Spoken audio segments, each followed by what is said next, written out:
అధ్యక్ష రాష్ట్రాన్ని అప్పులోకి నెట్టేసి ఈ పవర్ మినిస్టరు విద్యుత్ సంస్థలను అప్పులోకి నెట్టేసి ఈయన మంత్రిగా మాత్రం భూములు ఇసుక మాఫియా వేల కోట్లు దోసుకున్న చరిత్ర ఈయనని మాకు చెప్తున్నా అధ్యక్ష మరి అన్ని మాటలు నన్ను అన్నప్పుడు నేను మాట్లాడగా అధ్యక్ష నన్ను పార్టీ మారినమని అన్నాడు అధ్యక్ష ఈ పార్టీలో ఉన్నా ఆ పార్టీలోకి పోయినా ప్రభుత్వ వ్యతిరేకంగా పోరాటం చేసి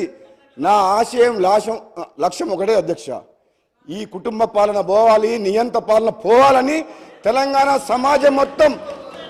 తెలంగాణ ఇచ్చిన కాంగ్రెస్ పార్టీ వైపు చూస్తే మళ్ళీ కాంగ్రెస్ పార్టీకి వచ్చిన మీకు అర్థం కాలేదా నాలాంటి వ్యక్తి మళ్ళీ వాపసు వచ్చిందంటే మీ పని అయిపోయిందని మీకు అర్థం కాలేదా నేను వచ్చిన తర్వాత మీరు అటుపక్క పోయిన మాట మర్చిపోకండి పార్టీ మారింది ప్రజల కోసం ఆనాడైనా ఈనాడైనా ప్రజల పక్షాన నేను గొంతు విప్పింది తప్పితే వీళ్ళ పదవులకు డబ్బులకు ఆశపడే వ్యక్తులం కాదు మీలాగా వంగంగి దండాలు పెట్టి జీవితులని చెప్పి మీ మాజీ ముఖ్యమంత్రి గారి దగ్గర పదవుల కోసం నోరు మెదపలేని వ్యక్తులు అధ్యక్ష వీళ్ళు నిజంగా ఒక్క మాట చెప్తా వీళ్ళకు అధ్యక్ష ఈ రోజు విద్యుత్ సంస్థలు కానీ నీటిపారుదల ప్రాజెక్టులు కానీ ఈ మంత్రివర్యులు ఈ ఎమ్మెల్యేలు అధికారులు ధైర్యంగా మాజీ ముఖ్యమంత్రి గారి దగ్గర ధైర్యంగా చెప్పలేకపోయారు కాబట్టి ఈ అనర్థం జరిగి ఈ రాష్ట్రం అప్రపాలైంది మీకుందా ఆ ధైర్యం ఈరోజు మా గౌరవ ముఖ్యమంత్రి గారు అధ్యక్ష ఒక యువకుడు మేము చెప్తున్నాం అధ్యక్ష నిజంగా ఏ సమస్య వచ్చినా ఏ నిర్ణయం తీసుకున్నా తప్పని చెప్పి ముఖ్యమంత్రి గారితో చర్చించి నిర్ణయాన్ని మార్పించే శక్తి మాకుంది మీకుందా అధ్యక్ష వీళ్ళు ఆయన ముందర నిలబడి మాట్లాడతారా అధ్యక్ష వీళ్ళు ఒక నియంతలాగా పరిపాలిస్తున్న ప్రజాస్వామ్య కూని వేసి ప్రశ్నించే గొంతు లేకుండా చేసిన ఆ ముఖ్యమంత్రికి మాట్లాడే ధైర్యం వీళ్ళకుందా అధ్యక్ష వీళ్ళు పదవుల కోసం జీహుజురు అనుకుంటా వేల కోట్లు దోసుకున్న చరిత్ర వీళ్ళది అధ్యక్ష వీళ్ళు ఈరోజు చెప్తారు అధ్యక్ష వీళ్ళు ఈరోజు దయ్యాలు వేదాలు ఒలించినట్టు 10 ఏళ్ళు పాపాలు చేసి ఒక్క నిమిషం sir one minute Pocharam Srinivasa Reddy గారు అధ్యక్ష తమరి ధన్యవాదాలు అభినందనలు నేను గౌరవ సభ్యులకు అందరికీ ఈ పక్షం కానీ ఆ పక్షం కానీ నా మనవి ఇక్కడ దిక్కు చూసినందుకే ఇచ్చిన సార్కు దయచేసి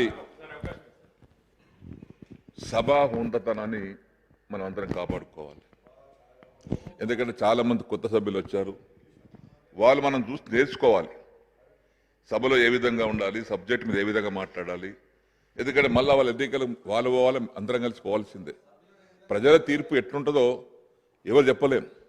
మీకు అక్కడ ఇచ్చారు మీరు కూర్చున్నారు ఇక్కడ మేము కూర్చున్నాం తప్పు చేసినా చేయకపోయినా ఒక్కోసారి శిక్ష పడుతుంది కానీ ప్రతిసారి మీ వాళ్ళ ఇట్లా ఇది ఉందాతనం సభలో ఒకరినొకరు తిట్టుకోవడం మంచి పద్ధతి కాదు ఇది అవసరం అంటే బయట తిట్టుకోండి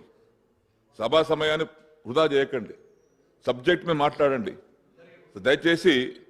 మీ సభా సమయాన్ని వృధా చేయడానికి ప్రయత్నం చేస్తే కొత్త వారు కూడా పాపం వాళ్ళకు అర్థం కాదు ఏమవుతుందో అని 51 మంది కొత్తలు వచ్చారు